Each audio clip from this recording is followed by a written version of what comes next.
start the show, so we should be going on. Yeah, Can you guys hear us? I'm gonna have to mute you if you know. Can you guys hear us? We can hear you. Okay, great. Yeah, you can mute us. All right. I mean, you're good. There's no noise, so we're good. All right. Sure, all systems are go. All right, we got video. We got video. Hello, everybody. Welcome to the show. We got a special edition today. We have Bruce Fenton, Chris Blec, and Ugly Old Goat and myself, and we're gonna be talking about the DeFi madness. I feel like in like the 40s, this would have been a propaganda campaign. You know, it's like DeFi madness. It might make you put all your money in. You might win, or you might lose, or you might end up with digital sushi. All right. It's pretty good. So that's a good intro, no? Might steal that. Yeah, there you go. DeFi madness. So the reason I'm doing, or I kind of had the idea of doing the show, and I thanks everybody for coming, is that everybody's sort of playing with DeFi. Even Arthur Hayes is sort of playing with DeFi, and there's money being locked up in DeFi. I'm gonna share my screen right now and see if it works. Yeah. According to this website, which is DeFi Pulse, there's at peak something like $10 billion locked in DeFi, which is probably active funds, right? Because it's not like in crypto where you buy, some altcoin and then forget about it for 5 years, right? Like this is actually probably much more active money.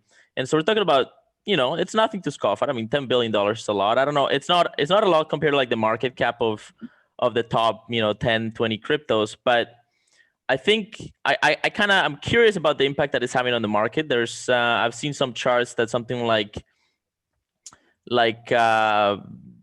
in the tens of thousands of Bitcoin are locked up in DeFi in various sort of smart contracts, decentralized contracts, and so I'm just kind of curious because this sort of recent price rally that we had and the consequent crash seemed to be to some degree correlated with DeFi, at least particularly from like 9,600 all the way to 12,400 and back. I'm not saying it's the only reason the price went up, but I think that, the sushi scandal happened pretty much right at the top of that rally. And we're going to talk about the sushi scandals. It was a DeFi contract that kind of imploded, and the guy pulled off kind of a legendary grade exit scam, some are saying. So anyway, thanks for coming on. You got Bruce and Chris. You guys want to say hi? Yo. How's it going? Hello, everybody. How are you? Hi. Right on. We got 11 people watching. More will join. You guys can share the link if you want. We can't see the ugly old goat today. Yeah, the ugly so goat I'll take his place MIA like today. I'll be the ugly old goat. We're trying to get there. I'm ugly anyway, but we're a beautiful spot. So we're trying to get video on my camera. We got the audio on Bitcoin Mobile camera or phone. So we might pop in. We're trying to. So Juan, let me tell you about that chart you were just showing first. Yeah, why don't you introduce yourself a little bit, just so people kind of get a background. Then tell us about it. Nobody cares who I am. No, okay. I'm Chris. I care, Chris. I don't know how to like at this point in my life. I guess I'm I would call myself a trustlessness advocate in DeFi. So I go around harassing all of the DeFi projects that advertise themselves as decentralized and actually require large amounts of trust, and try to explain to them why that trust is a bad thing. So I am I started out in the space in Bitcoin, and I was attracted to the space early on for reasons of financial liberty and yada, yada, yada, all the stuff we forgot about, right?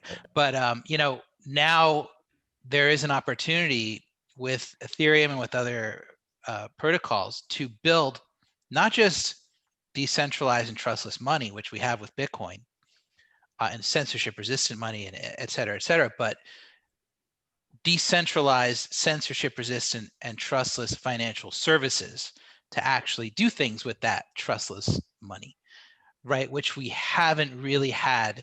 We've had exchanges to a certain extent, But most of what happens with Bitcoin is happening through centralized exchanges, custodial exchanges that we just deal with, the necessary evils, right, of dealing with those exchanges.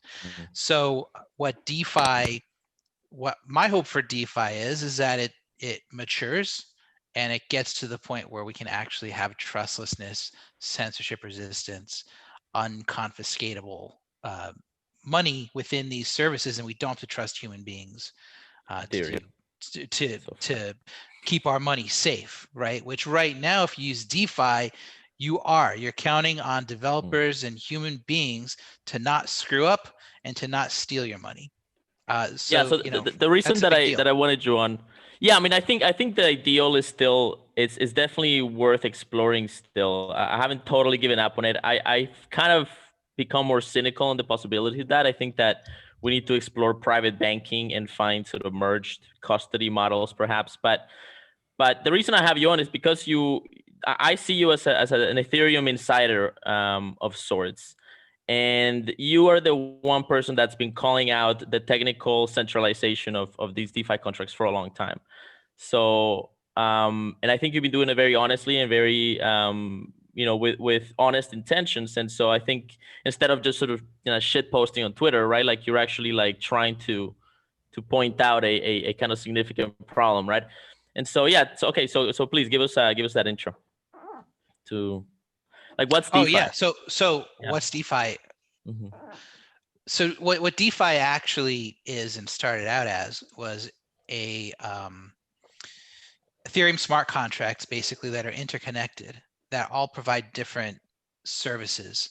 Some of them are about using your ETH or now BTC as collateral to mint stable coins, that you can then go out and do other things with. Some of them are, there's all different purposes for these different smart contracts. It's evolved now into, it started out kind of more innocently, right? Where it was put your ETH as collateral, and you can earn X% on it. And then it sort of became this idea where you could mint other forms of money and then go out and leverage, right? So you could put 10 ETH in, you could mint 3,000 DAI, you could buy more ETH, and you could leverage. So you could have more exposure to ETH.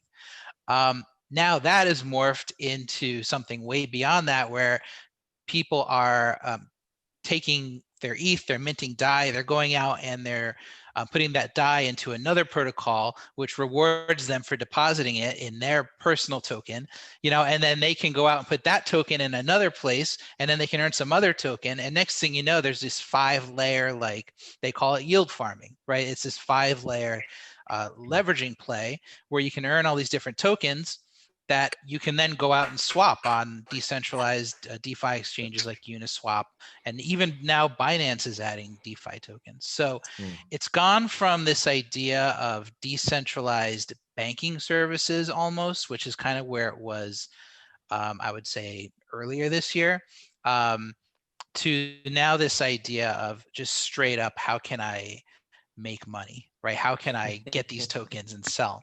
So for me, it's been frustrating a little bit to see that, but at the same time, it's an experiment, because no matter what you do in the space, anything in crypto, anything any of us has ever done in crypto, the greedy people far outnumber the people that are just there to try to serve out their principles, right? And to try to do the right thing. So you gotta see how it's going to go. And we're seeing now, wherever there's a little crevice of an opportunity, not only are the users going to come in and try to do these 5 to 10 tier leverage plays, but the developers then are going to be attracted to the space because they see opportunities to create these opportunities for people, and then they get the lion's share of the tokens that go up in value within a day, right? So it's very similar to the early ICO bubble in some ways, but a lot more complex. Yeah, it's reminiscent of that in the greed sense. But the thing with the DeFi tokens that you're hearing about is that most of them are actually usable as voting tokens in the governance of one of these protocols. So instead of in the ICO days, like somebody just came up with an idea, I'm going to sell a token, it's going to do something 3 years from now. Most of the tokens in DeFi actually can be used for voting. So they have that as an excuse for existence, but very few people are using it for that purpose. 95% of the people that want it just want to flip it when it pumps, right? So it's a little bit, so that's like the big picture intro to what it is and how it's progressed. I think that's actually the best intro I've heard. The best intro I've seen, I actually saw by Bruce Fenton. He has a pinned on his Twitter, so please go check that out. It's a very graphical. It's a flow charts and everything. Excellent. Please check that one out. And thanks for being on, Bruce. I appreciate you taking the time. Thank you. Yeah, I mean, you're in a very interesting position in this regards because I mean, you're part of a stockbroker. You're a cyberpunk stockbroker. You're part of Watchdog Capital, a registered SEC registered stockbroker, member of FINRA. You have a tokenization and securities fintech company that you work with. I mean, and you've been around in Bitcoin for a long time. You're associated with Satoshi Roundtable. So, what do you see when you look at DeFi? Financially and what are your thoughts on it so far? I've been in Bitcoin a long time, and Bitcoin is the main thing that interested me in this space. And I really like Bitcoin, and I think Bitcoin is the best for doing what it's trying to do.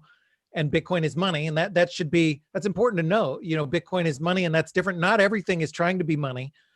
Some things are money; they're just not very good forms of money. But I'm not. I'm kind of a Bitcoin monetary maximalist, but I'm really like a pro open source or pro experimentation or pro cypherpunk maximalist. I'm in favor of any kind of experiment that people are trying to do to further stuff.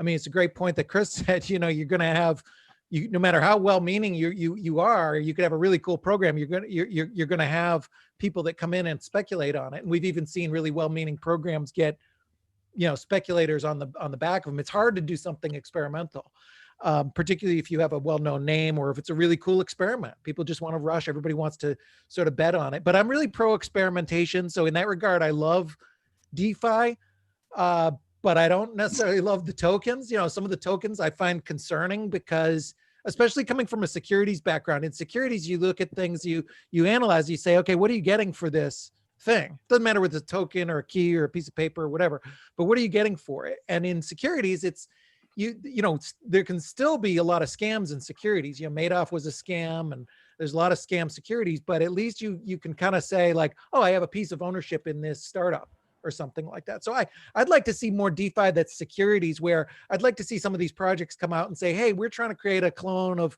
this or that, and we're doing a new token, but the token represents equity and you own part of the business, and maybe we'll make it, maybe we won't, but this is sort of an angel VC bet, and then do whatever you want with that token. A lot of the stuff that's being done with DeFi tokens wouldn't quite be legal if it was a security, depending how you did it. But overall, it's really interesting. Yeah, I mean, I think there's definitely some innovation going on here, but I guess my doubts come in regards to, like, I don't even hear about any project in the back end of this tokens, right? Like, it just seems like they're just flipping tokens for tokens, right?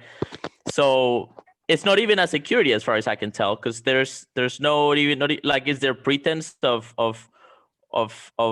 some kind of company that you're building a project on, and these tokens are financial tools to capitalize the startup, or is it like what do you guys have seen in that? I hear what you're saying. The thing about most of these tokens is, like I said, they're what are considered governance tokens, and Right. Governance tokens give users the ability to vote on decisions about the project, and those decisions are written into the code. So when the smart contract is first deployed, typically the right way to do it is to lay out initially in the code what's flexible and what's not.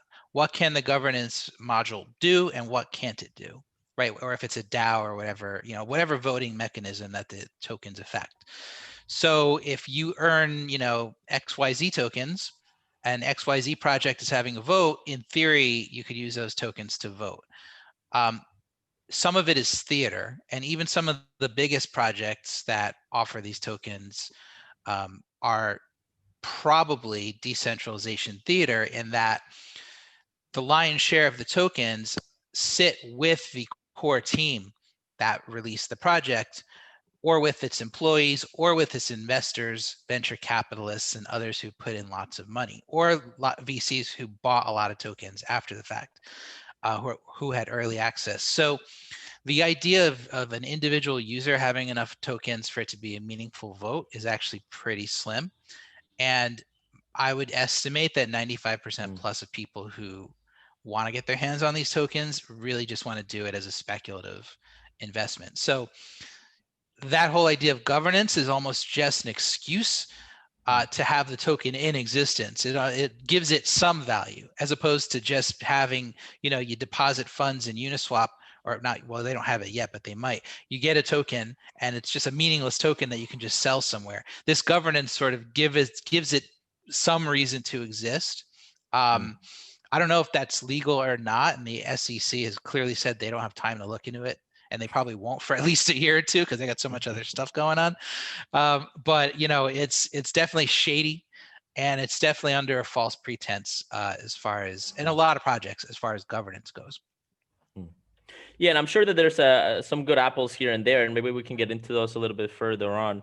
To extend an olive branch to DeFi and Ethereum people and other people that are working on this. I mean, I think I'm also let's say a monetary Bitcoiner, right? Like I think Bitcoin is money and currency, but I also recognize that there's more to capitalism than just currency. You need investment capital, and you need investment contracts, and you need some of these vehicles of investment. And so I mean, I think it's good that there's some innovation going on this, but obviously there's, it's still, let's say, very early probably for DeFi. Do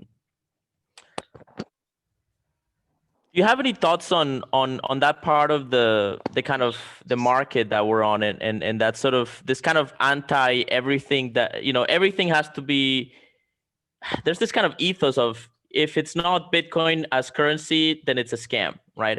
It's just this very simple binary kind of perspective.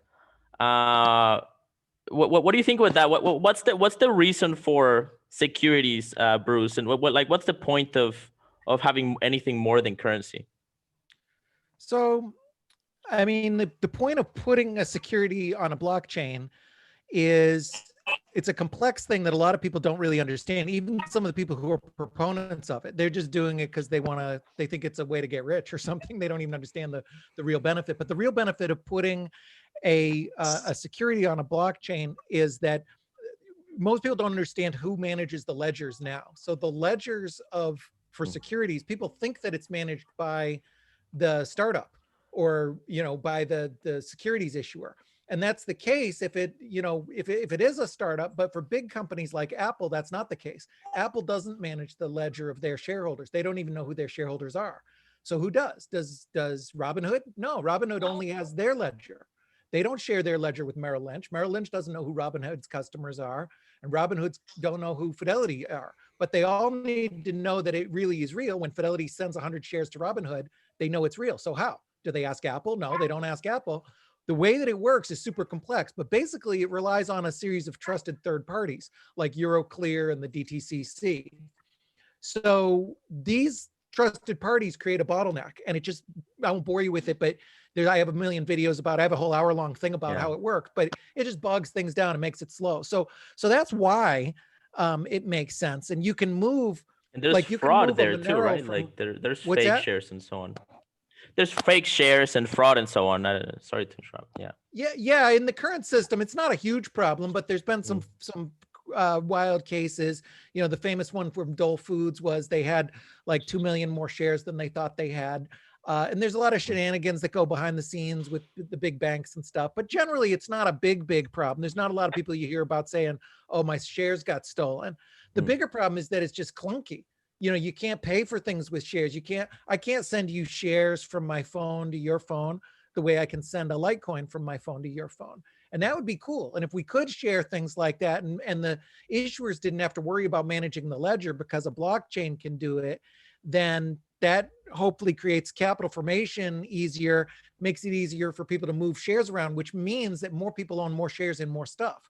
So you might have more people owning shares in their local favorite small restaurant, or the real estate company that owns their apartment building, or whatever. And it could be moved around in smaller amounts. Right now, private share transactions don't make sense unless they're tens of thousands of dollars. But in a crypto world, if it was, with a token, it might make sense for $100. You could send $100 worth of shares to somebody. So there's a lot of cool benefits of it. And that, and that's exactly to your original point, which is that, not all crypto assets are junk. There is and I think it's declining now that more people understand securities, but it's a crazy idea to say that anything other than Bitcoin is junk, because Facebook came this close to issuing a digital asset. What if they would have decided that was a security? Or what if Tesla did it? Tesla's a cool company. Would it really shock us if some cool company like that said, hey, here's my shares? And some companies have already done it. Overstock shares, whether you like Overstock or don't like Overstock,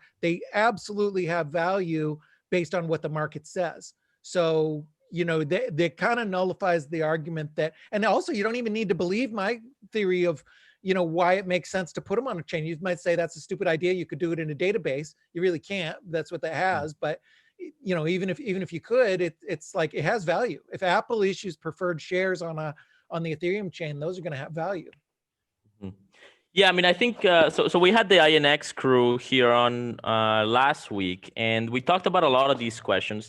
And we're going to talk a little bit about how a lot of these DeFi projects are actually, quite centralized. They're not really decentralized at all. And again, like I have a lot of critiques so far of DeFi. I haven't really been convinced that it isn't, again, like sort of kind of Ponzi-esque gambling, because I don't really see any wealth creation anywhere. Like I don't see any company creating anything.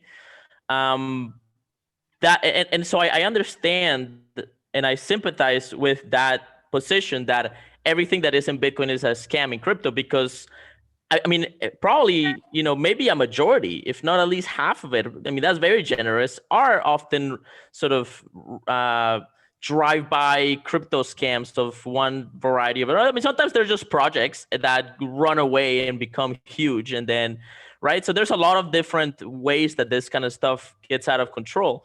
So I think it's a healthy position from an investor mindset to think, okay, how is this a scam, and have that adversarial thinking. But I think philosophically speaking, it's just not, you can't, or from an economics perspective, you can't really make that argument. And so, I'm just trying to keep that window open with a lot of caution, and and having those standards high. I think, gosh, I had a question there, but if any of you guys have, can I jump in on that point? Please go for it. So let me explain to you what I perceive to be, because one of the big questions I had when I first came into the space was, why are people doing this? Why are developers attracted to this? Why are there teams forming and companies forming that are putting together DeFi protocols? How are they profiting? Like, what's their play? What is the end game? The end game has absolutely become the governance token. And the governance token that is released represents the future exit for the founders, for the team, for the VCs, for anybody else who's investing. So it's an interesting point that you bring up, where you're not seeing any product maybe being created, or revenue, reports, or anything like that. It's definitely shifting the model of the profit model of a startup in that regard, where it's not about them directly making corporate profit. All of these guys want to dissolve their corporation and exit once the governance token reaches a high level of distribution, and once they've made enough money. And once those things happen, the vision for these projects is that then whoever has the token after that is going to continue to govern and vote and make adjustments to the protocol. And so they're all trying to come up with these voting systems that will allow that to happen in the future. So today, like I said before, you still have pretty high centralization of who holds the tokens. A lot of it's really centered around the founders and the team and the investors. And none of them have, I don't think any of them have said this publicly. And really a lot of this is just my observation. But my observation is that the long-term vision is what I just said. So they're and Robert Leshner of Compound, who runs Compound, has said publicly he wants Compound Inc., whatever it is, to be gone in a couple of years. He wants the company to be gone. He wants the community to be handling governance through the comp token that they earn by depositing liquidity into Compound by lending their assets. And he for all I know, he wants to be on an island somewhere in 2 or 3 years, sipping Mai Tais after selling his comp. And sorry, Robert, if you're listening to this, it's just my observation. He never said anything like that. But he did say he wants the company to be in the background or gone eventually. So, other projects that are out there that are releasing governance tokens, which is pretty much all of them are now doing it and creating these voting mechanisms for users. I don't see any other way for them to survive or to exit other than that token going up in value and them selling it and getting out. So I think that's where the real profit is going to be seen. And then users are going to have to, the question is, will users continue to modify, change, vote, participate in governance to keep these things alive? It's so funny. It's like the governance process is the product. It is the value behind the token. So that's the only reason the token has value, is the ability to participate in governance. Yeah, this is why I'm very confused about this. And I think question. Go ahead, Ugly. Oh, I have one question. I'm not on an island right now, and I'm out here in the middle of nowhere in India, and all I have is a satellite signal. But my question, and again, don't really even delve much in DeFi because I don't think much of it, but I'm going to throw this out that the way I did DeFi is the original DeFi was actually created by Richard Hart and his coin. Mm-hmm. And I see that it's no different. If he's the ingenious creator model. In fact, I've written articles. I actually got blocked after I wrote it. Yeah. Rather complimentary, I call it. Your audio is pretty choppy, Ugly, but I think I know what you're saying. Yeah, your audio is pretty choppy, unfortunately, but I know you're. So you're talking about Richard Hart. Yeah. So go ahead and say it. Yeah. So he believes that Richard Hart is the basically the father of DeFi. As far as kind of, I'm curious. Chris, you probably know more about this. From a popularization perspective, I think Richard Hart was probably one of the biggest names before DeFi even started to come into the public light in the Bitcoin industry. He was sort of a big part of it. Like, what do you think make of that theory? Is he like one of the fathers, or did he just get in early? I don't really know what role he played.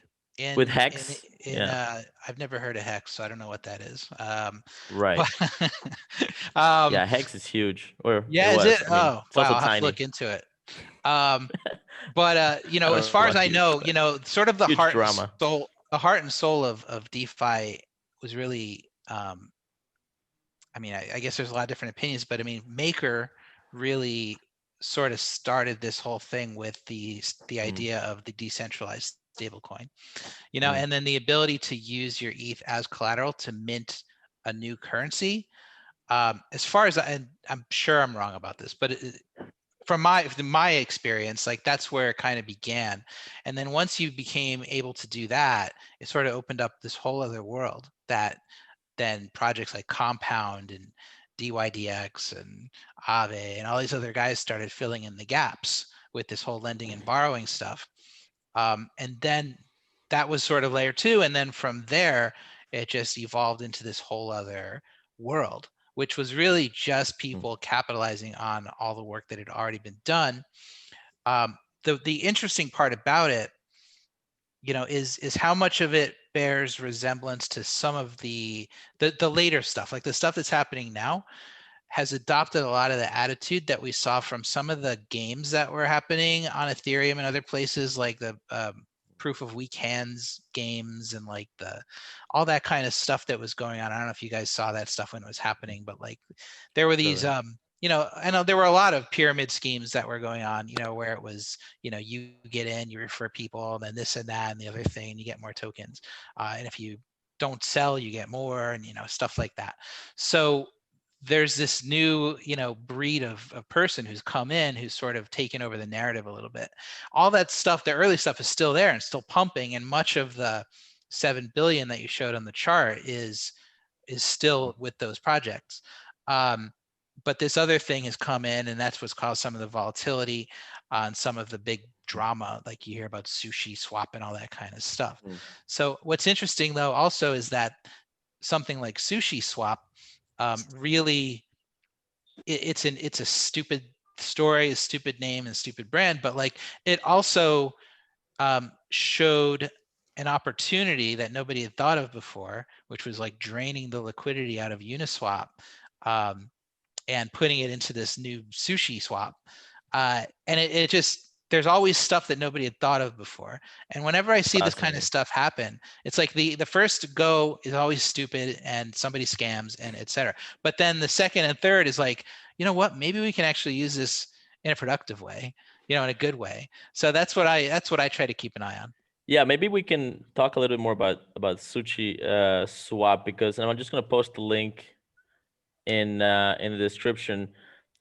This is a Twitter guy, goes by Amplify, and he claims so there was this kind of this bug that he sort of exploited. It wasn't like a hacker. The guy claims he was just a dude trying to make some money for his family or whatever. He's just another crypto DeFi. The guy's just trying to play the game, right? And he ended up taking out like $10,000 out of it, whereas he shouldn't have been able to do that, etc. I mean, it's a really interesting thread to sort of show the mindset of the people actually using this stuff. And can you explain to us a little bit what is Sushi Swap? Like what actually was going on there?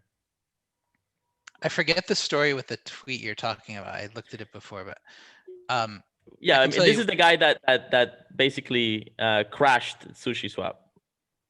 I'm gonna send you the link on Twitter. I don't think that was the guy that like caused all the drama. That was one of the That's founders. One of them. There's also the founder. Yeah, it's incredible. Yeah. So, but in a nutshell, what Sushi Swap is, I guess you can't really talk about Sushi Swap until you talk about Uniswap, and Uniswap is the largest decentralized exchange in DeFi on Ethereum.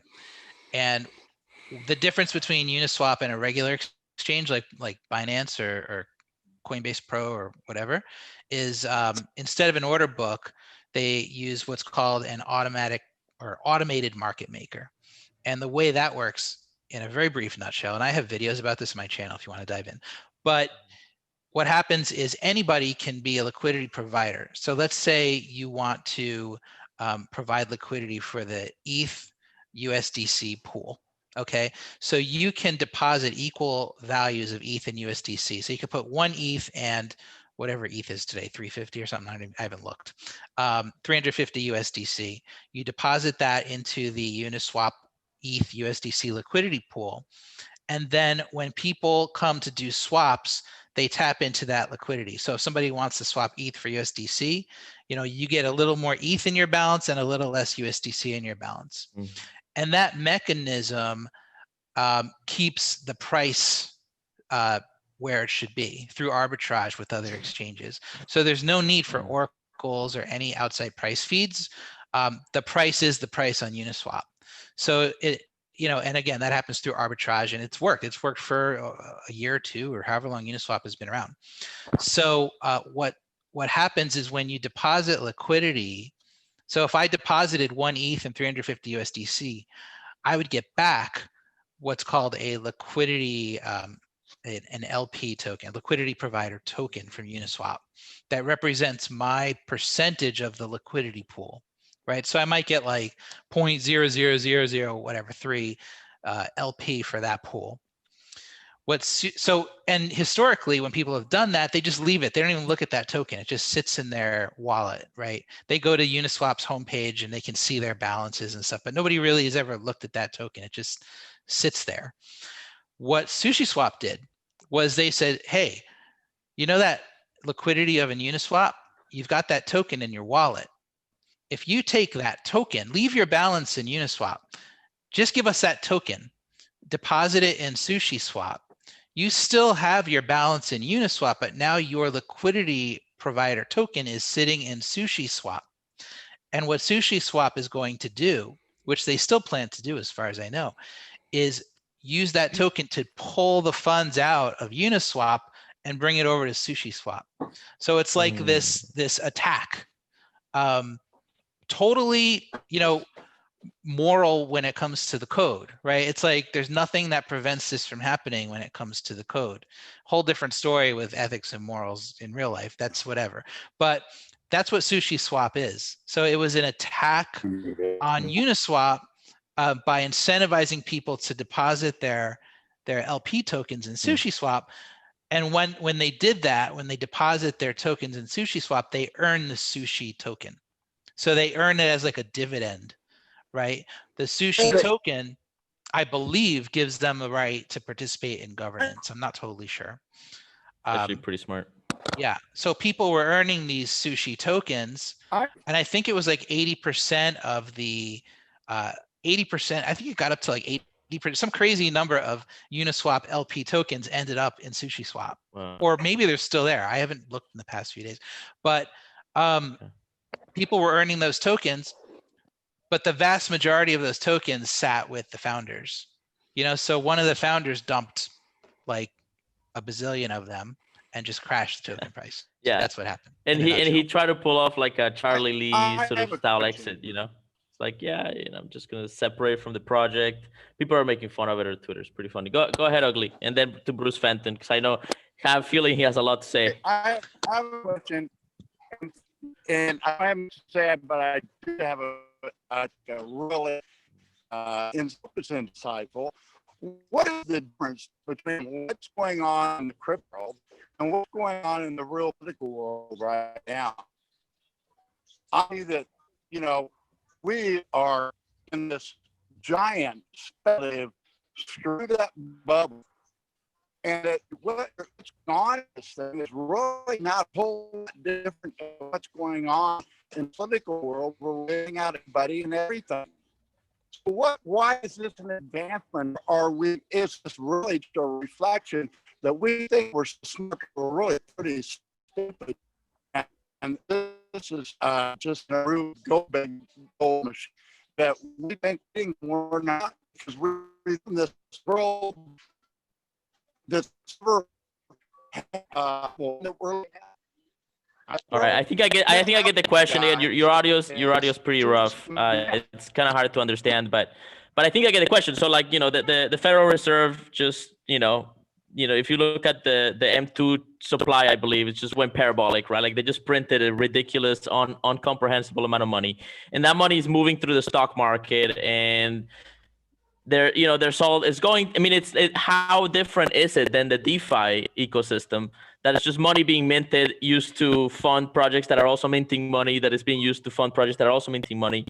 In a sense, it's actually quite understandable that this is happening in the Ethereum industry, because that's basically the ecosystem, the greater ecosystem that we're in. Is, Bruce, your thoughts?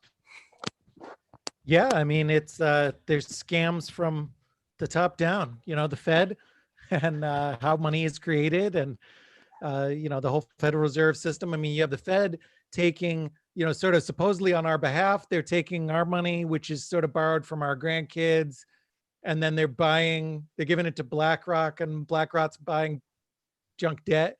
It doesn't make a lot of sense. But yeah, on the DeFi and on Sushi, I mean, I think it's really bad that I'm still not quite clear. So did Sushi Chef take the the Ethereum. So he liquidated this contract, changed the sushi into Ethereum.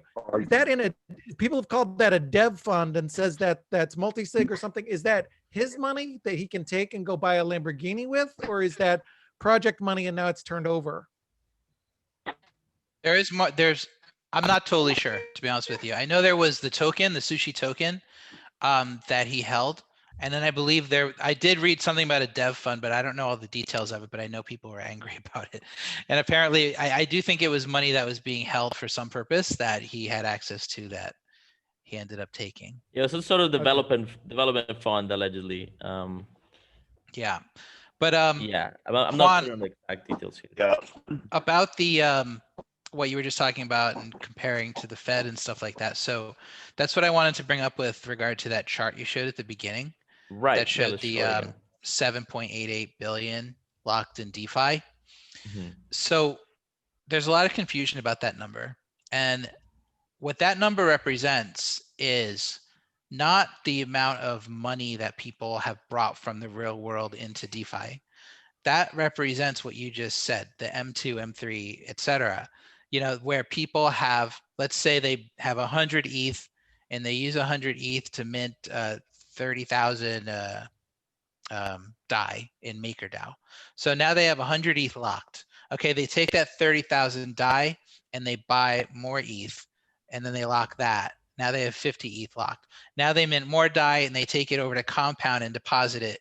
They deposit 25,000 in Compound. So now they got the 50 ETH locked and 25,000 DAI locked in Compound. They use that to then borrow, another 10,000 something else, and then they lock that. So it's the result of leveraging upon leveraging upon leveraging. So when you look at that number, you need to understand that. I've been trying to figure out a way to calculate like a real number showing what's truly being risked at that base level. What's the actual collateral?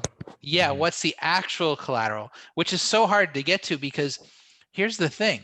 This is real money that can be used and spent, and I could, I can deposit my ETH on MakerDAO.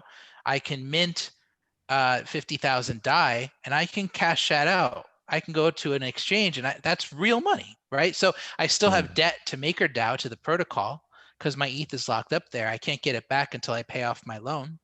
But that money I could take into the real world and go buy a car, right? So it is real money, and it really does have direct correlation to what we were talking about with the US dollar, So, but when you're looking at that number, it's important to understand that, because a lot of people think, oh my gosh, people have taken $8 billion out of their bank account and put it into DeFi, and that's not 100% accurate. Yeah, so it's more like, I guess, the total leveraged credit, maybe is a way of putting it. And it's really interesting that it is so leveraged because of what happens when the market crashes. Like you see in this chart here, on the Ethereum DeFi, it's just like all of a sudden you get this flash crash and this sort of V correction, and that's people getting liquidated, I'm assuming. But yeah, that's what happened. I mean, Bruce. the liquidations. Sorry, not Bruce.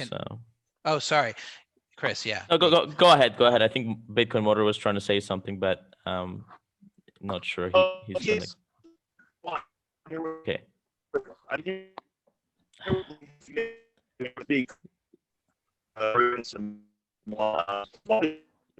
Yeah, the audio is just not. It's just not working, guys. The audio is just not there. The audio is very, very choppy. Yeah, feel free to message me questions and stuff like that, or comments if you want, and I'll read them out. Yeah, no, the audio is just not there. No problem. Okay. Okay. Yeah, but the liquidations are the thing, and right. If you actually throw that page up one more time. Sure. If you don't mind. Yeah, and no problem. If you go back, actually, if you're at the top of the page and you click on 1 year, on the home page. Go to that on the right. No, hit the you changed. Oh, okay. Click on a TVL USD on that first chart, and then click 1 year. Okay. Because in March we had Black Thursday, we were calling it, where we had with Bitcoin and Ethereum and everything, and you can see if you go to like March 12th, just hover over, it was around there. You can barely see the drop, right? Right there, that drop right there. Right. That was the result of a 50%, or was it 50%-ish price drop?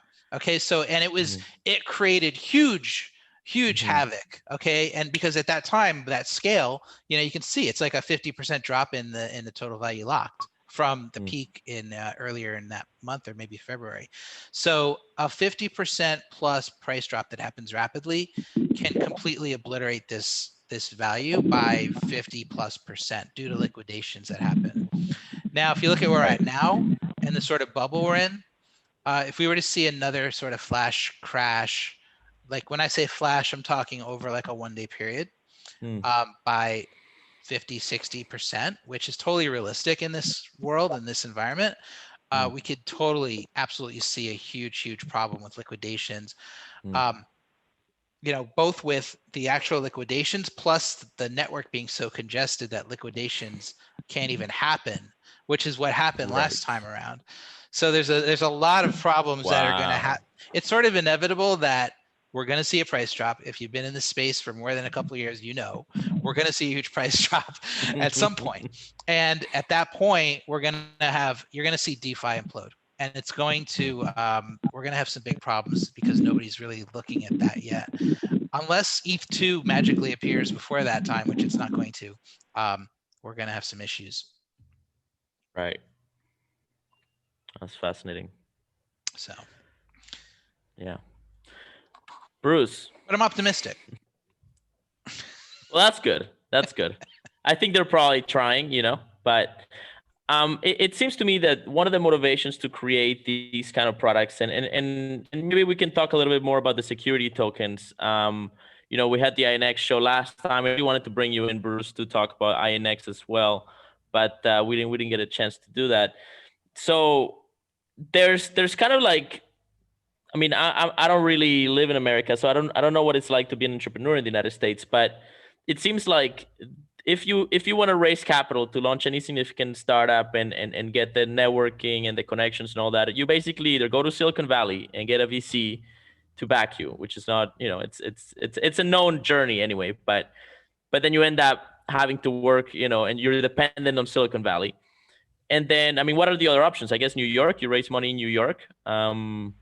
It seems like the crypto market is trying to separate themselves from that. Not all of it, but I think part of the motivation for INX is to not be sort of indebted to Silicon Valley or New York, I suppose, right?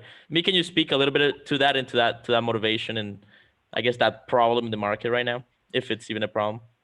Yeah. One of the things we're working on at Watchdog is to try and make it so there's more securities, more people have securities, more people can invest in securities. And there's two forces that make it difficult that are both improving. One is technology, which I talked a little bit about, the way ledgers work. And then the other is regulation. And regulation is very slow, but it is actually improving a little bit. Just last week, there was a couple things that the SEC did. They changed the definition of accredited investor, made it a little more broad. And before that, they had talked about raising the limits for reg crowdfunding from 1 million to 5 million. So there's little baby steps that the regulators have been taking in the US anyway, and elsewhere. I think Europe and a lot of other places. It's just, there's so much demand for creating capital. And that's why there's so much stuff going on in DeFi. It's really a shame, actually, that the securities laws make it so difficult that people try and avoid them so hard, whether it was the ICO wave in 2017, all the paperwork was all about, how do I say I'm a utility so it doesn't look like I'm an investment contract? And, I heard somebody the other day talking about a DeFi thing, and they said dividend, and then they stopped themselves and no, I mean, not dividend. And they're saying that because their lawyer said to say that, because the lawyer says if it's a dividend, it might be security. So, so I think it's too bad that the regulations are so tough that they drive businesses out of it. I wish the regulations were easier, but it is getting easier. And one thing we're working on, we want to work on both the technical side and working with the regulations as much as possible to make it so people can do whatever project they want, anything, whether it's a startup or a DeFi project, anything.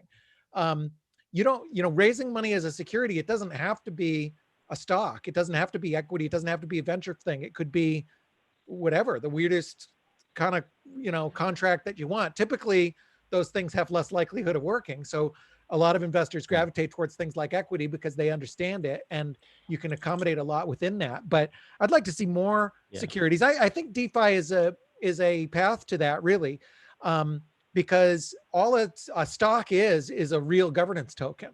A lot of DeFi tokens, governance doesn't mean much unless you have legal rights that say, and you could say, okay, the code has rights and the code says you're going to get something. Well, unless the code is generating real money by going out and selling widgets, that's not that valuable. And if it was, then we go back to the code would be a security anyway. So either the code has to be money, in which you're trying to compete with Bitcoin, which is hard, or it has to represent a thing where people are making money, in which case it's a security. And that's maybe hard, maybe not, depending what kind of security.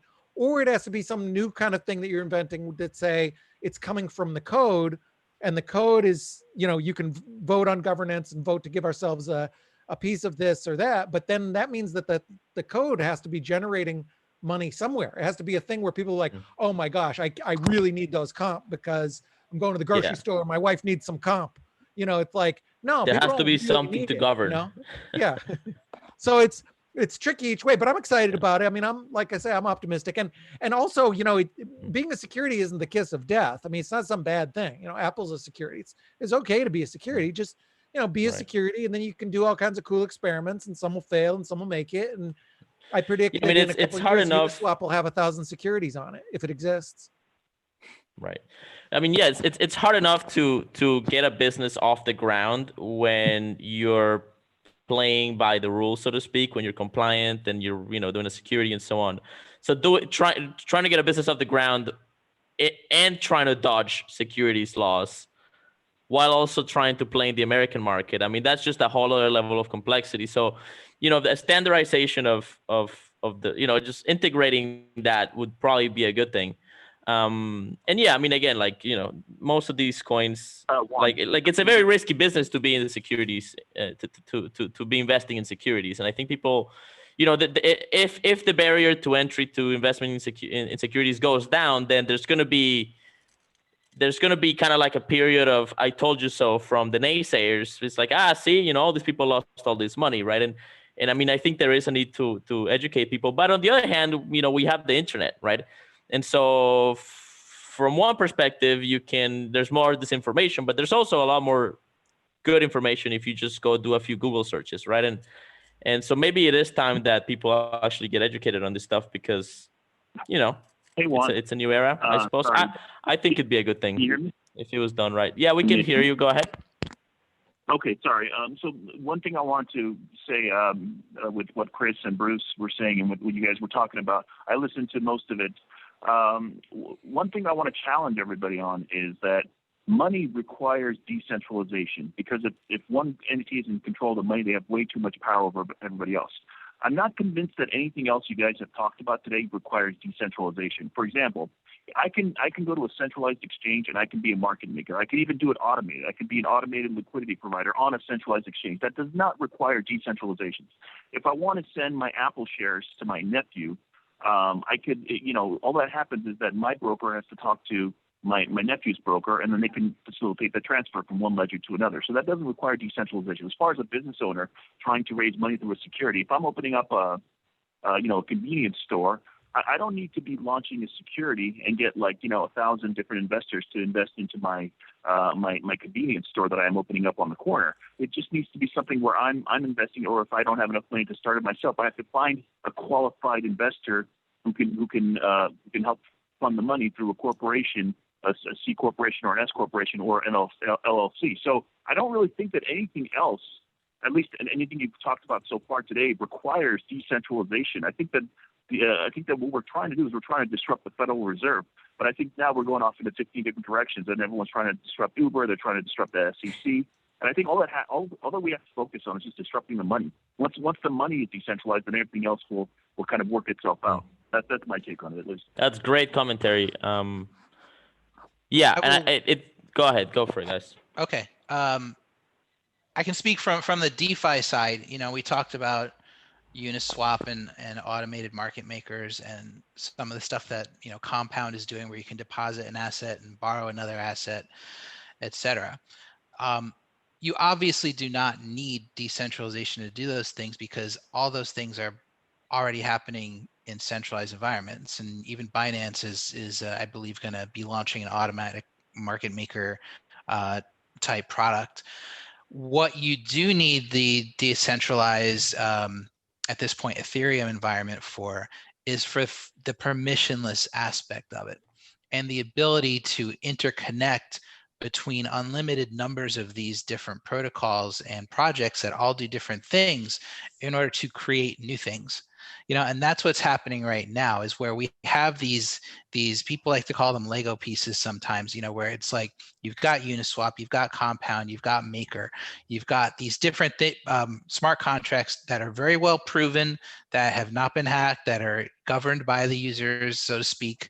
And now they're being connected together to create these new models for economies. And this really is economic experimentation that's happening.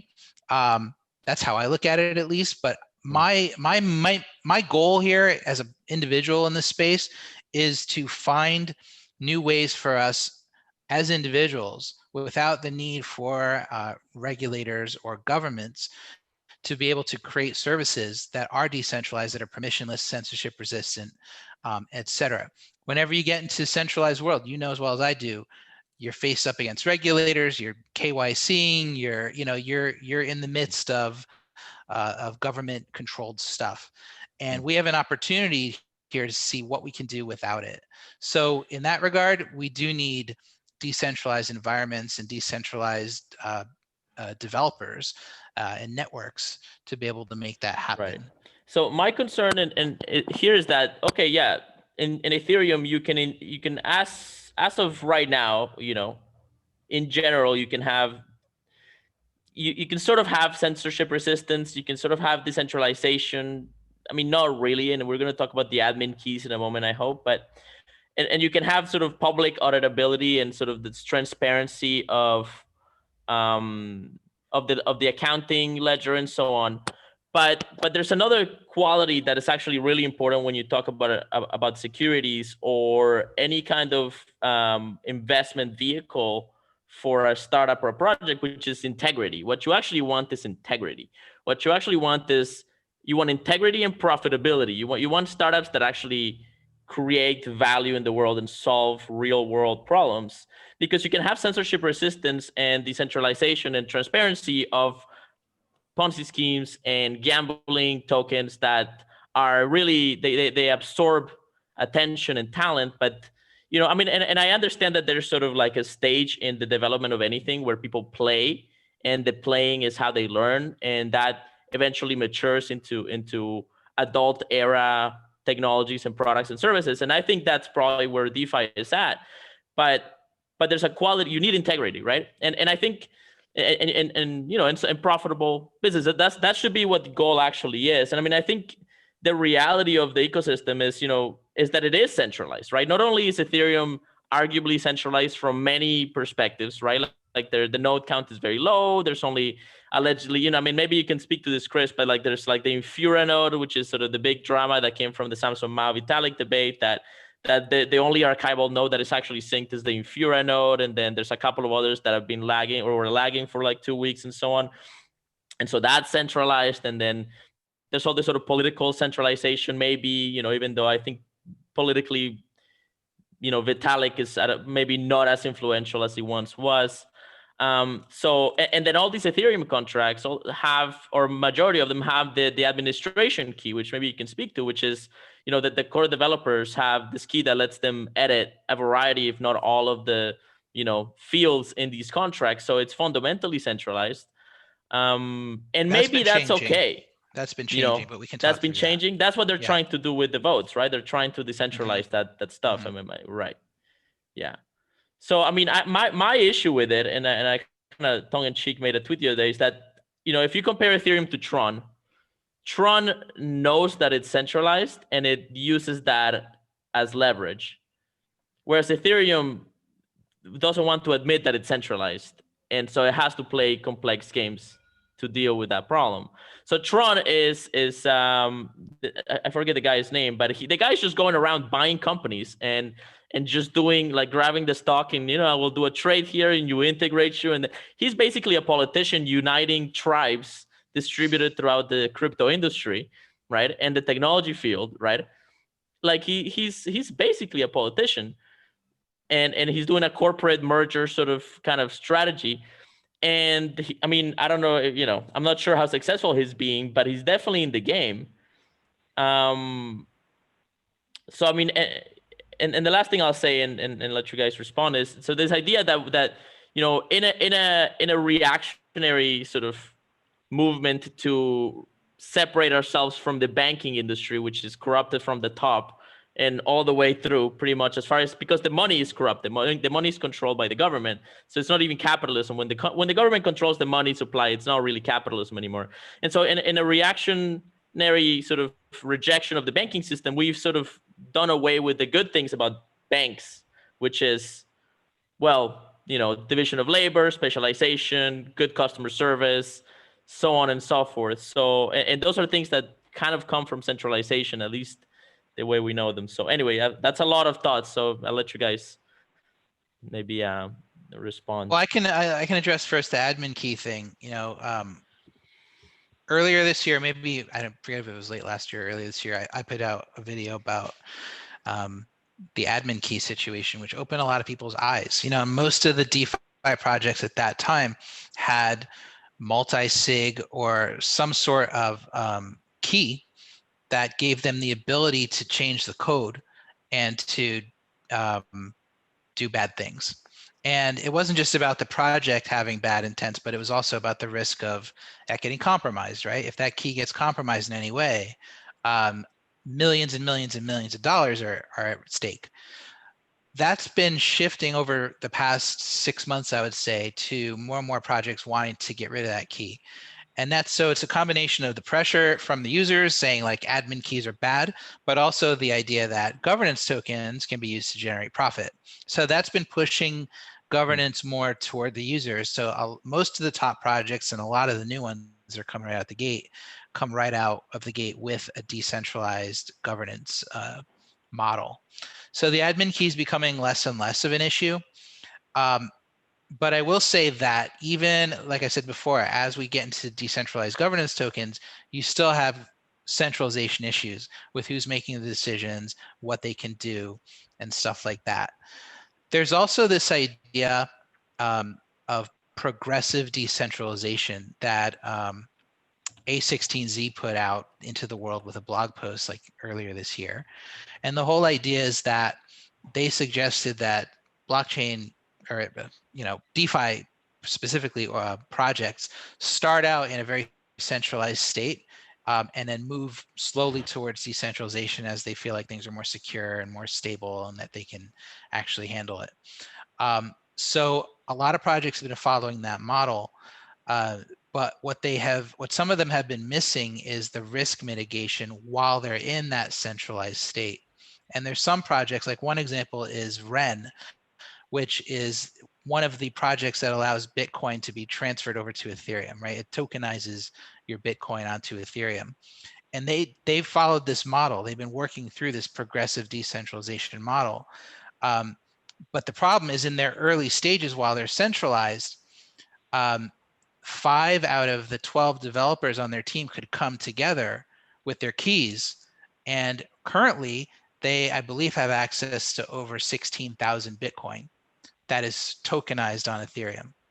So it's a huge problem with that idea of progressive decentralization. Nobody thought of, hey, maybe these things will really take off in the beginning, and then 5 developers from who knows where are going to have access to almost $200 million in Bitcoin that is tokenized on Ethereum, which obviously, if it gets compromised, could bring down DeFi, could affect Bitcoin's price, et cetera, et cetera. So you see like this interconnection that's happening. First, it started out just in DeFi. Now it's branching over into Bitcoin. And you alluded to it earlier. This is not going to stop. So there's no way anybody on this call or anybody listening to this is going to stop this from happening.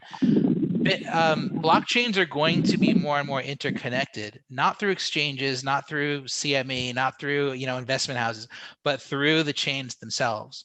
And systemic issues can come up. And right now, there's 5 out of 12 developers on a team that you've never heard of that control probably 17 or 18,000 Bitcoin right now. That is systemically connected to everything. So we need to, as a movement, keep an eye on this, and I'm bringing it up daily. Like I'm the one screaming about it. The problem is in DeFi and Ethereum, the ethos does not lend itself to trustlessness or even to decentralization. Sometimes people just want to see things work and they forget why they're even on an open blockchain sometimes. That's a real weakness with the Ethereum community, as opposed to the Bitcoin community, which totally gets it, but doesn't want anything to do with DeFi. The problem is they're connected already. The bridge is built. It's almost like it's, that Sushi Swap example where the liquidity can get drained. So and that's a good example of adoption. Like that's actually what you would want as a monetary Bitcoin maximalist, is for people that you disagree with to be using your coin as currency and collateral in their complex games, right? Like that to me is a sign of growth and a sign of Bitcoin's strength, that Bitcoin is being collateralized in Ethereum. But yeah, I mean, it's, there's systemic risk. And I think that's many of the people's concern with it. Yeah. And then one other thing, and Bruce, I'm sorry to hog up the time, that I wanted to raise, you were mentioning Infura and the backbone of Ethereum. I think that's a huge concern. What a lot of people don't realize is that JP Morgan has been putting money, investing into Consensus. Consensus operates Infura, as far as I know. I believe they still do. And a lot of other projects that comprise Ethereum's backbone. The most used wallet in Ethereum is a Consensus project. Infura is a Consensus project. It goes on and on. So, and Consensus is putting tons of money into DeFi too. So JP Morgan invested 20 million a couple weeks ago, and Consensus acquired Quorum from JP Morgan. So there's clearly a partnership that's happening there between the two. I absolutely believe that the long-term play there is to have a home for big banking 2.0. Right, so JP Morgan Chase, Citi, Wells Fargo, any other bank in the world have a place that they can operate and they can link into. Could be Ripple 2.0 as well, right? There's no reason DeFi can't operate alongside of that, unless they mess with the backbone, unless they mess with the rules of the chain, which is an absolute possibility once those banks get involved.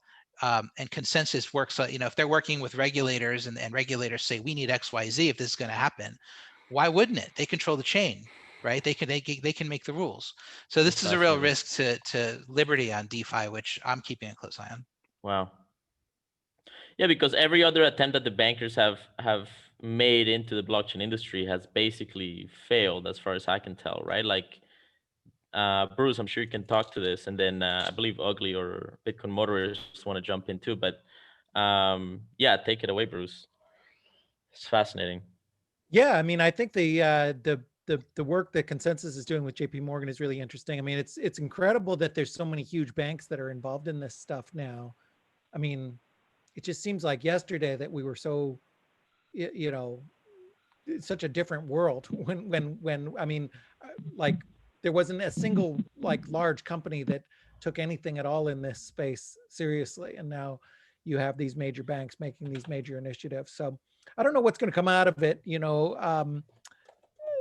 I think like we said before, I'm just kind of cautiously optimistic, skeptical of a lot of the tokens, but I'm fine with it. It's a learning experience. A lot of people are kind of like a lot of people talking about INX, for example. It's like they're the self-appointed investment police, like concern trolling everybody, like, oh, I'm so concerned for you. And it's like, I didn't invest in INX. it's that everybody's business what they invest in, and you don't need to police other people's things. So I say the more experimenting, the better. But I wouldn't touch a lot of these DeFi tokens myself. I've been very, very cautious about it so far. It's always sad to see huge opportunities to make money that you miss, but I just don't get why these things will have a value. A lot of them. Governance to me isn't worth anything unless I'm convinced there's like a business to govern or something that's going to, have revenue projections other than a self-contained ecosystem selling its own thing, Yeah, 100%. What about this idea that the banks are actually slowly, quietly sort of trying to basically take over Ethereum? I mean, that's fascinating, and it seems quite plausible now that it's on the table. Yeah, I've studied a lot of I've been interested in sort of how power works and how centralized structures work for a long time, since a long time before Bitcoin. And, I think usually things that are attributed to kind of a conspiracy, it's just sort of the way things flow. And I'm not saying that's not a bad thing. It's still something to be very, very concerned about. So I don't think that there's an active effort. Like a lot of people have speculated about Jamie Dimon specifically, like, that he's thinking this and he's saying this, but he really means that. And I just don't buy that. I've met him. I don't know him, but I know people who kind of are one circle removed. He's way too busy for this. If he was serious and he had an initiative that was based on whatever, he would just make an effort to do that. However, I think that these things do tend to happen because of, like what you said, regulatory capture or other reasons. It doesn't have to be a secret, sinister plot with Jamie Dimon twisting his mustache. It could have the same ultimate effect, where once you get, look at what look at the concerns over Bitcoin. So have like social justice language getting in. Some people concerned, some people not. Whether they're right or wrong, whatever. The point is, it's a conflict, and when you have conflict like that, it's going to get resolved somehow. There's going to be conflict over social justice issues, over politics, American politics, regulatory things. And anytime any of those are resolved in any way, whether it's something as simple as like, oh, hey, the regulator needs this and it's no big deal, let's give it to them, or let's just change this piece of language or whatever, any of those things changes the nature of the conversation in an open source project, and who has a voice and who has what a voice, and what is being listened to. So then you end up with a committee on Ethereum that says, oh, well, this is the European Regulatory Committee, and they're going to have just as much of a voice as these devs, or we want to open up to Africa, and the such and such bank won't let us do it unless we do this. It's a slippery slope, which is why it's, if possible, you try and keep these things, that the base layer stuff as decentralized as possible without control. And you build on top of it. But it's all still experimental. Even Bitcoin, which has done the best job at that, isn't perfect. It's still brand new. It's only 10 years old. We should be planning. And that's one thing I'd mention in thinking about all of these DeFi projects. When you create a new business, even if it's just a little startup, a lot of people have the idea in the back of their head that the business will last a long time. The business will be in business for 20 years or maybe 100 years. Maybe it'll outlast them. There's restaurants and hotels and big multinationals that have been around for centuries. And that's an interesting thing to think of when we look at this space where things change by the hour, to say like, what's going to be around in 50 years or 100 years? What's going to be around in 10 years? Is Hex going to be around in 10 years? Are all these DeFi projects, is Sushi Swap going to be around? That's a good way to look at things. And a lot of people say, well, I don't care. I care about what can make my bag go up tomorrow. But I think if you look at things that say, will these things be around, it gives you a more critical eye. And it's positive for projects like Ethereum. I think Ethereum will be around in 10 years, and I think Bitcoin will be too. I certainly hope so. But it maybe makes you a critical eye when you think about, what's really behind some of these ideas. Right. Yeah. Bruce, can you guys hear me? Yeah, we can hear you. Go for it. Question. Okay, I have one question from the explanation you just told me. How is any of this DeFi then any different than shuffling the deck chairs on the Titanic? What you described to me is exactly that. Please make the distinction why it's not the same. Well, I mean, I don't buy any of these tokens, so I'm not, if you're looking to sell, you know, sell you on DeFi, I'm not the right person for it. Well, I can take a crack. I think you're right. I think when it comes to the tokens and the leveraging and, you know, all the stuff we talked about, it is. So I'm also not the guy that's here to sell you on the fad that's currently happening with tokens and, you know, all this nonsense with sushi and all this other stuff.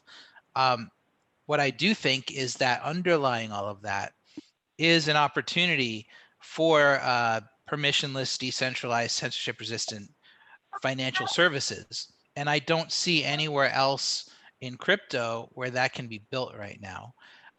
There are other programmable blockchains that can support it, but the network just doesn't exist anywhere else except Ethereum. So what I'm interested in is that.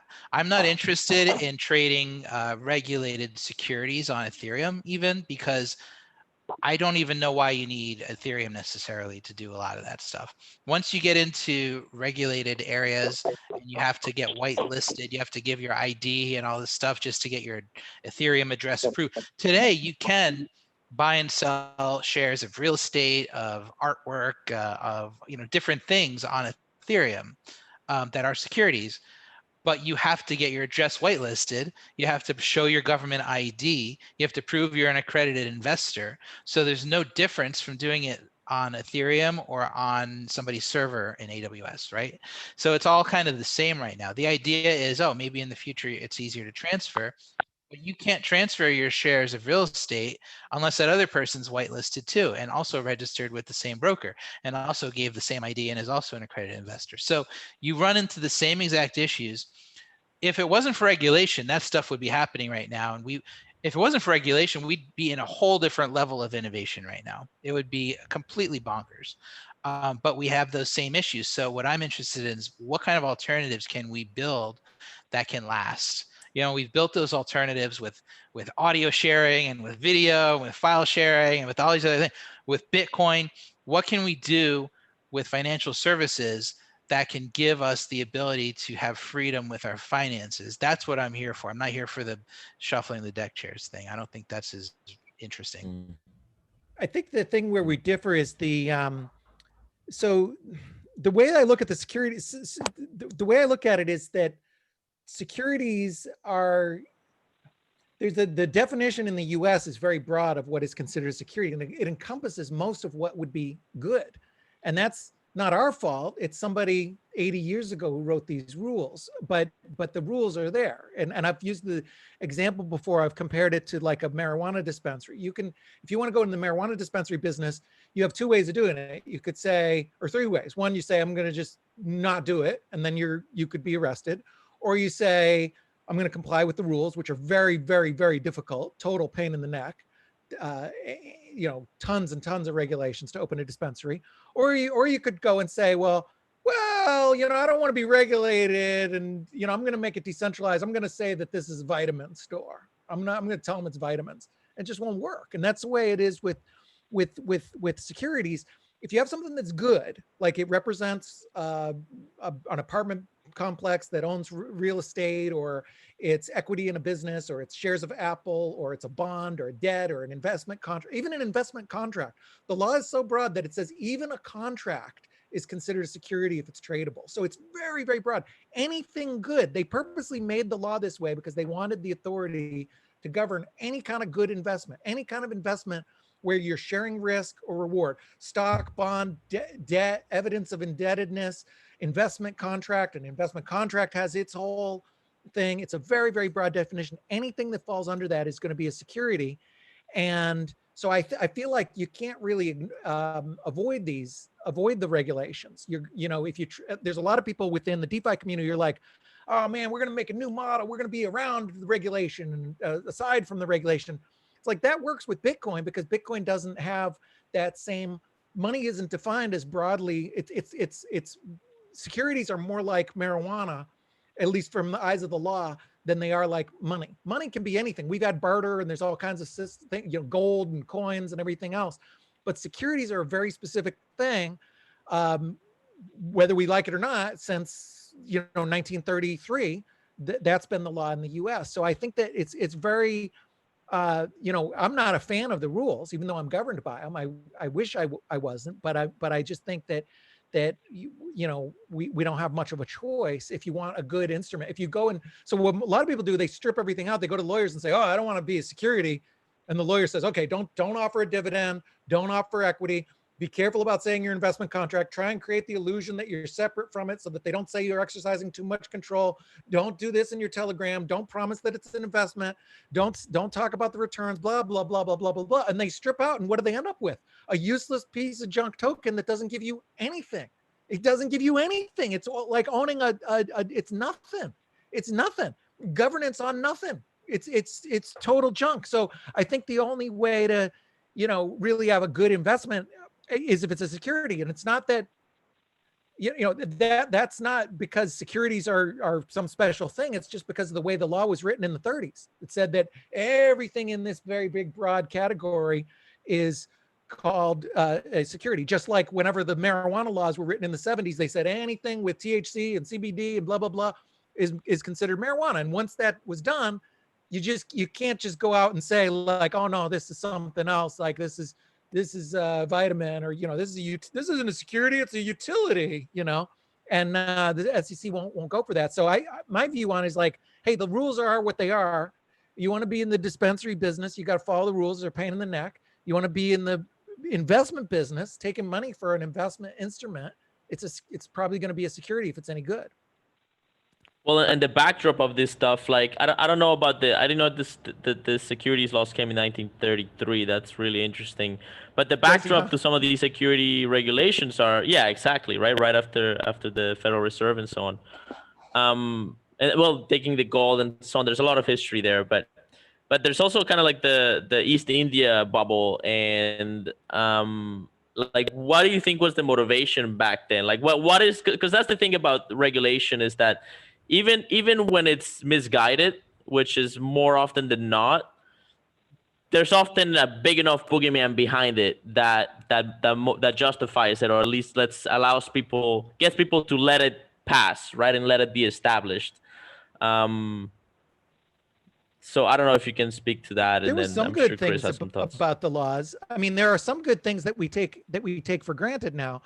Security laws aren't really that bad, actually, as far as laws go. And I'm pretty much on the libertarian anarchist side. I'm not a big fan of laws or government in general. But as far as laws go overall, they're not that bad. They you know, a lot of them are like, you know, protecting private property, and which is what a security is really. It's your property. So if I sell Chris 10% of my business for $100,000, and then a week later I sell the business for $1 billion to Microsoft, I owe Chris $100 million, and I can't go and say, oh no, sorry man, that wasn't the stock, that was a, you know, bubble gum wrapper. You know, it's like the rules are the rules, and that's a good thing, because that would protect him, because in that case he would be entitled to $100 million. So there are some good things about it. There's a whole ton of rules about like how markets work. And this is one really unfortunate. I would love to see Uniswap just trading securities, but unfortunately there's a billion rules about how market makers work and how you interact. And a lot of it is, I mean, in defense of the rules, a lot of it is designed with user fairness in mind. It's all about like, you know, market makers aren't allowed to collude and do cross prices of quotes and go, you know, undercut each other. And, you know, every rule, whenever you're studying for an industry exam, every rule, just whatever the benefit to the client is what you know, is almost always the law. So like anything where it's a question of whether this market maker does this or that, just in favor of the client. The industry is always going to be, the rules and the law and the SEC, they're always going to be looking out for the little guy, at least, you know, and then they do a pretty good job at that. I mean, some of the rules, like I say, are pretty good, but boy, they really are onerous. Sure, I totally agree. If we didn't have regulation now, it'd be a totally different world. It's sad that people have to monkey around with these stupid games pretending they're not a security, and it results in this scam. It's just like, you know, when the drug war resulted in crack. You know, crack came about because cocaine was too hard to transport, so they shrunk it down, and you could take the crack around. And this is why, you know, the ICO bubble came about because of securities regulations. If they didn't have those regulations, everybody would have been a security. You would have been looking at it and saying like, oh, I can get in this token where I have ownership, equity, dividends, legal rights, and it's totally recognized, or I can get into this other thing. Everybody would have gone into a security if it was possible, but the rules made it too difficult. So I wish we didn't have them, but you know, we do. Oh, and one more point I'll just make, as far as you know, is it useful? Why even have these things on Ethereum? I mean, that's the thing you ought to watch the videos on, or look into more about like how DTCC and Euroclear works. It is complex, but it does offer an advantage. These, you know, you're right. In some respect, it goes from like whitelist to whitelist, but the mechanics of moving a security, there's two parts of it. One is the regulatory part, and that requires a whitelist, but you might be able to fix that with some technical solutions. Like there's some really clever ideas around wallets. So, you know, 3 different companies can have wallets. You know that everybody who has these is accredited, and then they can make agreements to trade between each other. So there's ways that you can make it more transparent, and you know, make securities move more like a Litecoin. But it's partly technical and partly regulatory. But even now, it still offers advantages over the current system. I mean, it's, you know, the example of moving your nephew's Apple shares from one broker to another, that'll take you like 10 days now. You know, so even if we could bring it down to 1 day with crypto, 1 day is way better than 10 days. And it's not perfect. I mean, I wish that every security worked like Monero, and it's not there yet. But I think we can get there with smarter and smarter contracts and smarter securities. We can make it so they can move like that. So I could send my shares to you over the phone. You could send your nephew's Apple shares over the phone in an hour, instead of the example you said. If you went to your broker, you'd have to open a new account, go to a broker. Broker has to go to like 3 different authorities, and then it trickles back down. So you're looking at 10 to 15 days or more. Right. So it's a totally different thing than Bitcoin, but it is a real problem that is being solved. Yeah, I guess. Like I mean, I just need to make I just want to make a point real quick, and then you can take it away, Chris. And I think we're kind of getting to the end of this show. I think it's been a very good show. There's in an effort to have integrity in finance, the Ethereum, to some degree, the crypto world has sort of emphasized transparency, and it has emphasized sort of building structures that you can see into, so that you can see what's going on, and thus have, you know, it's a very open source kind of idea. And I think, you know, obviously that's a good thing. And then the SEC has a very similar approach. It's like, okay, we're gonna have everything that you're doing, like INX, right? Like everything that you're doing is gonna be public record, and you know, and you have this very high standards of transparency. But just because you have transparency doesn't mean that the ship isn't going down. You know, you can have 4K resolution of the Titanic sinking, and it's still sinking. And so even with compliance and even with transparency, that doesn't mean that the project is good, or a good investment, or that it's going to last, or that it's a good idea, or that people aren't even going to try to steal the money, right? Because even if they get caught, they still stole it, and it's still gone to shit. So take it away, Chris. Yeah, no, you're right. I mean, there's, you know, not just what the risks that you mentioned, but now there's the risks that are systemic, because most of these projects now are hooking into other projects. So you don't, if you're using one particular project, you don't just run the risk of that one project failing. You run the risk of any of the other projects that it's hooking into failing, or any other like Oracle systems, or any other. There's so many different things that can go wrong aside from just the code of the smart contract. So totally, like there's tons of risks. This is very experimental. When Bruce was talking before about securities and stuff, you know, one thing I think about a lot is there's 2 sides of it. One is what Bruce is working on with actual tokenization of securities and doing that kind of work, which really relies on complying with regulations, basically starting as a security in the real world, making sure you're a security in the real world, then tokenizing it, right? So it's much easier to tokenize Apple shares than it is to tokenize a brand new business that's trying to figure out, am I a utility or a security or what? on the flip side for the user, you know, it seems like more and more people don't really care about whether they own a security itself or whether they are just exposed to the price.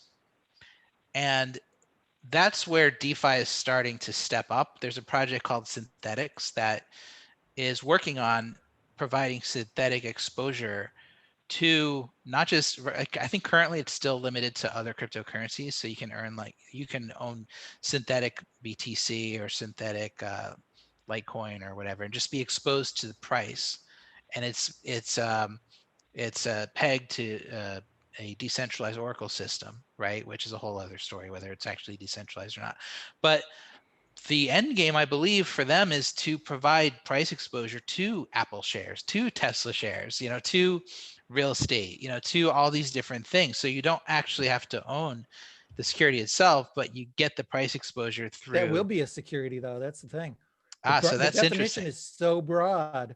Believe me, if there was a way to do this, I would have figured it out. No, maybe somebody can figure it out, but I don't think there's a way. I love those efforts, but it's still going to be a security. The definition says, like, if it's based on a security and it trades, it's a security.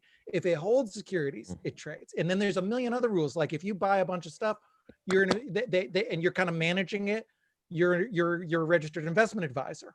Mm-hmm. So it's super broad. Now the good news is maybe they can do that, and it's like I say, it's not the kiss of death. If they can do it, that's one thing our company's working on helping companies do, is become registered so they can do this kind of stuff. Or in some cases, ideally, you don't even want to be registered. You only need to be registered. You're acting as an advisor or a broker or a dealer. You don't have to if you're an issuer. So there might be ways that they can do it. Like you can issue a security. Apple's not registered as a broker. You know, they have a security. So there might be a way for them to do this synthetic, and it's probably almost certainly going to be a security in the United States. But that's not necessarily bad news. There's a lot of companies that have issued securities that do all right, and they don't even have to necessarily be a registered broker themselves. They could just issue it, keep an arm's length away, and you know, just like any other stock issuer, and they could still have a huge successful company. Yeah, the question then becomes, what is the barrier to entry for investors, right? So with the INX token, as a Canadian, I'm not sure if I can buy it. In America, it's something like, I think at the time we did the show, it was something like 17 of the states would allow citizens to buy the INX token as a sort of crypto security, right? So the reason the securities compliance is relevant is because it limits the amount of people that can actually enter the market and play in the market. And I mean, if Bitcoin was categorized, able to get any of it, because I sure as heck didn't have $200,000 plus worth of wealth and so on and so forth, right? And so, like, I'm grateful that some of these things, and even the crypto market, like, I mean, I've traded cryptos for 10 years. No, maybe not 10, sorry, 5 or 6, right? And I made it and lost in all of them, right? And I wouldn't do it any other way. But yeah, so I mean, I think it's the barrier to entry that's going to be the sort of the final question, is who can actually play. And then, of course, it's all going to be KYC'd, and all this information is going to be stored in centralized databases. And then we have the same problems that the institutional banking system brings to the digital age, which is all this identity fraud risk, and Maybe all this, this stuff that's going on in the back end. How do you see that not, untangling that web? Well, there's some clever, so like the AML KYC thing. So we've been working on this, and we kind of have an experimental idea. So basically, we're required. So we're registered broker, SEC registered broker dealer. We're registered investment advisors, the full deal.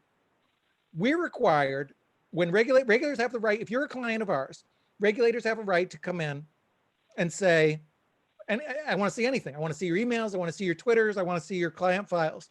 So if Chris is a client, they can come in and say, give me Chris's file. And I got to pull it up right away and show them that file. And they want to see his name, address, social security, who is he, what's he doing, what's he buying, blah, blah, blah, blah, blah. And where's his ID, and how do you know he's really him? If I can prove that to them, then they walk out and say, okay, thank you, Mr. Fenton, you passed your audit, and they leave. If I can't produce that, I'm in trouble. They're going to say, where's his stuff? So all I care about is complying with the rules. Now, typically what you've done is put those things on a centralized database. So here's our plan.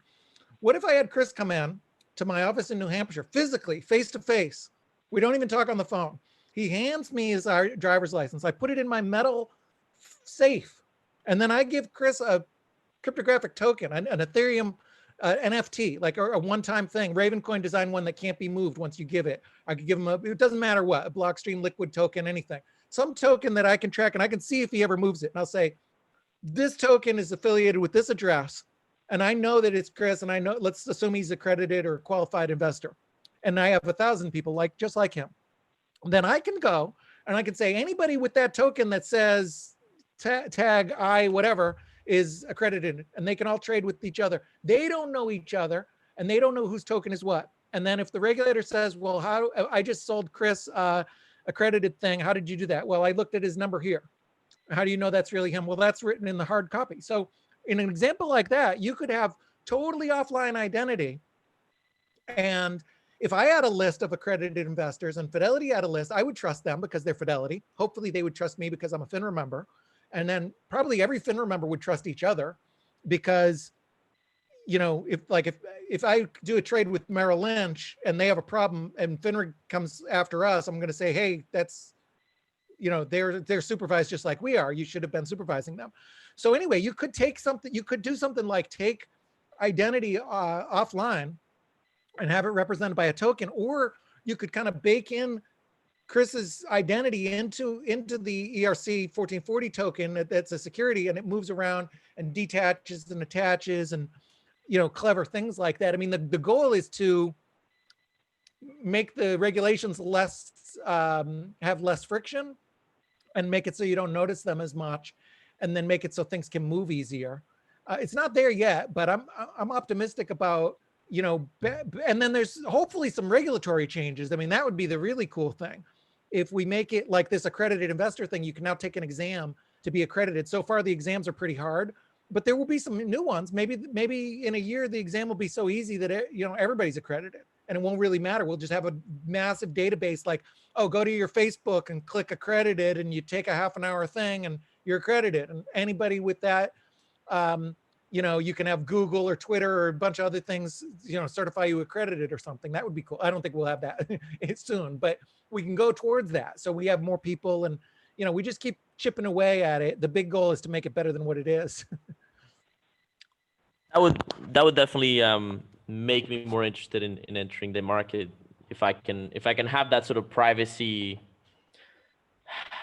That's much better, right? Because I'm very conscious of the sort of data leaks and all this stuff, and that's one of the reasons that I kind of avoid all that stuff. I mean, obviously, you know, nobody likes paying taxes, right? And there's a sort of whole side of that, but you know what? There's probably no avoiding that eventually, right? It's just it's a game that death and taxes, right? Very difficult game to play. So, you know, the money is in society. Is what I keep telling people. Like, if you want the money, you got to go to society. That's where the money is. You know, you can go to the woods and you can have a great life, but you're not going to be, you know, monetarily rich necessarily, right? And I think that's one of the funny things about this industry is that everybody wants to go to the moon, but they don't realize that the jet fuel is society. You know, that's where the money is. If you want the money to come, you got to go engage society. So anyway, that's my final thoughts. Chris, do you wanna anything you wanna add? Yeah, as I'm listening to Bruce talk about this stuff, I realize more and more that you know, my real vision for DeFi and the hope I have for it long term is that we find decentralized ways that move so quickly and are developed so quickly that they're capable of circumventing a lot of the stuff we're talking about. And there's no reason right now that barring the real problems are around oracles with something like synthetics to give exposure to stocks and stuff like that. But with decentralized governance, truly decentralized governance, with no core team that holds the majority of the tokens, with an unstoppable smart contract on Ethereum that does not have an admin key that can't be shut down, with a decentralized exchange on an IPFS, you know, unstoppable server, there's no reason that we can't have at least synthetic exposure to many security assets right now that circumvents all these regulations, circumvents KYC, AML, everything that has been put in place to protect us from ourselves, right? So technology doesn't slow down, it only speeds up, right? So the question is, can this stuff happen before the regulators come in and they start to push buttons? Most of these projects are playing it safe, and they're keeping the lion's share of the governance to the core team in case regulators call up, knock on the door and say, hey, we need to do some stuff or you're going to go to jail. But like over the next year or two, how's that going to change? And I think that for me, as a libertarian, as somebody who who thinks that government is doing way too much and pushing too hard on individuals, I want to see technology take them for a spin, the same way that Bitcoin did. The only reason Bitcoin isn't regulated up the wazoo right now is because it moved too fast for them to keep up with, right? And it was like, by the time they figured out they needed to do something, it was too late. It was out there, the network effect kicked in, and it was in the world. It's like it's international, it's global. You cannot stop this thing. DeFi can be the same thing, but with financial services. The question is Ethereum going to slow it down with its corporate ties, or is it going to help speed it up if there's some sense of trustlessness and censorship resistance that sort of stays with the projects? You're muted. Oh, sorry. If that ends up happening, then my concern will be, as a libertarian, my concern will be with fraud and deceitful marketing. I think that's really, because if you can't control the infrastructure and if you can't shut down the exchange, which so far I have not yet seen a decentralized exchange that's really truly decentralized. But if we do get there, then my concern is going to be basically with false advertising and fraud. And in the internet age, it's just funny because everything is public, but you still have these crazy disinformation campaigns and these wild viral marketing campaigns. And so, we'll have to see how that plays out, and hopefully we develop ways to managing that or not. I don't know. It's going to be real interesting and wild. But maybe there's some good stuff that can come out of that. I think the market's going to be able to protect itself. It's going to find a way. If there's a need for it, it's going to evolve. And if we need third-party independent organizations or watchdogs to tell you this is good, this is bad, or don't use anything that's not on this list, it's going to happen. I don't think we need government to do that for us. Yeah, so I mean the reaction, the market reaction to the ICO bubble was maximalism in a way. It was everything but Bitcoin is a scam. That was the market reaction. That was the market solution. And I think that's healthy, but I think that can also become unhealthy, right? Like there's obviously like a dark side to that. Anyway, I think we've kind of covered a lot of this topic from many different angles. I'm actually really enjoyed this conversation. Yeah, man, good chat. Good chat. Thanks very much. It's great to see you, Chris. You too. You too. Awesome. Well, thanks you guys for coming, and thanks everybody on the chat who are very, very engaged. We had a very engaged chat. We didn't actually get a chance to look at it, so maybe we can just pop out the link and see if we can get it. Make sure you hit that like button, everybody, if you enjoy the show. If you hated it, make sure to hit that dislike button and let us know. And you can guys I plug my Twitter and YouTube? Yeah, please plug your stuff. Where can people find you? Yeah, Twitter is Chris Blec, ChrisBlec, and same as on YouTube. I have a lot. If you want to learn more about DeFi, I've got tons of videos about DeFi and about live streams about a lot of different topics if you want to dive in more. That's right, and his links are going to be on the description. Go ahead. Don't ignore my advice to Bitcoiners, which I am one. Don't ignore what's going on, because even if you hate it and you think it's stupid, it's going to affect Bitcoin in the near future. It already is, and it's just, you want to have a base level of knowledge about it. You don't need to get, way deep into it, but at least know about it, about what DeFi is. Yeah, I agree with that sentiment. For sure. Yeah. Well, they can't. They haven't been able to ignore it anyway. You know. It's like yeah, we'll get past the sushi headlines and stuff, and actually learn more about. I mean, that's a actually fascinating tale. Yeah, I really enjoyed that tale. Bruce, where can people find you and all that stuff? I'm on Twitter is the easiest. I'm on YouTube and stuff too, but Twitter, I'm pretty much on all the things. My handle is Bruce Fenton, Fenton. And Chainstone Labs is working on all kinds of things related to the convergence of, the traditional finance world and the new world. And the main thing is Watchdog Capital, which we're trying to build the investment firm of the future. We're trying to look at these kind of things and have cypherpunk principles as much as the law allows us. We want to be as cypherpunk as we can and as decentralized as possible. So we're trying to build a decentralized broker dealer. So if somebody is building anything, we can also license other people. So if somebody is building like a DeFi company and they think they need to be a broker, we depending who they are, we might be able to help them or even license them if they're like a large exchange or something like that. So it's exciting. I think, I think it's good for Bitcoin. I think DeFi is good for Bitcoin, very good for Ethereum. It'll be a learning experience, just like the ICO wave. History doesn't repeat, but it rhymes. And it's exciting times once again, in this industry that is never ending excitement. For sure. Ugly, I don't know if you have any thoughts or if you can hear us, but if you do, speak or forever hold your peace. All right. Yeah, I don't know if he's even trying to. Oh. Okay. Yeah. Hey, okay. Thanks for coming on, guys. And thank you, Juan, for hosting this thing. You did, I think, a great job. And you guys weren't afraid of addressing the questions. That's great. Make sure you put the credits on the bottom of this YouTube so people want to follow Chris or Bruce, they can do it easily. Right on. Yeah, links. The Twitter links are on the description.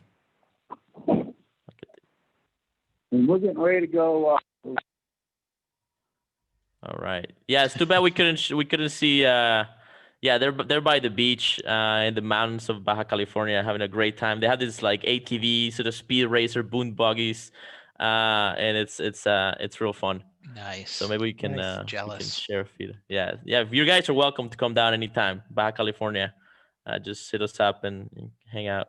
Awesome, man. That's great. Sweet. Cool. All right. Thanks everybody for watching. And thanks a lot. yeah. All right. Have a good evening. See ya.